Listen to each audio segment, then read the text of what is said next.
சினிமாவில் நடிகையாகவும் சமூக ஆர்வலராகவும் வழக்கறிஞராகவும் பெண்களுக்கு ஏதாவது பிரச்சனைனா முதல்ல குரல் கொடுப்பவர் தான் நடிகை ரஞ்சினி.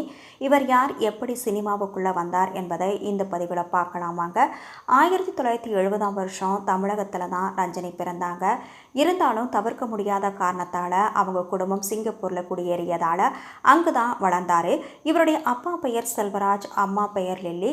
இவருடைய இயற்பெயர் சசிகலா சாசா.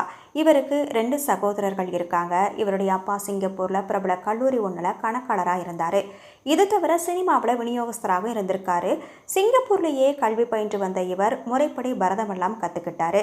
கலை மீது மட்டுமல்ல, படிப்பின் மீது மிகுந்த ஆர்வம் கொண்டவராம் ரஞ்சினி. மேலும் பாக்யராஜ் இயக்கத்தில் உருவான தூரல் நின்று போச்சுங்கிற திரைப்படத்தின் இசை விழா சிங்கப்பூரில் நடந்துச்சான்.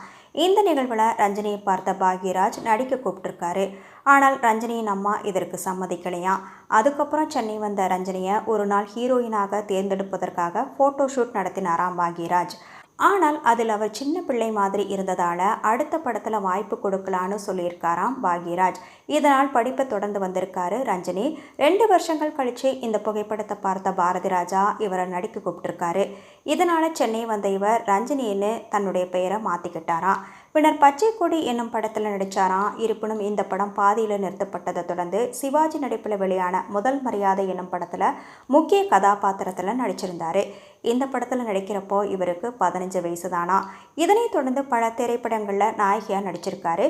மேலும் கேரளாவை சேர்ந்தவரை காதலித்து திருமணம் செஞ்சுக்கிட்ட இவர் 1993 சினிமாவிலிருந்து விலகிவிட்டார்.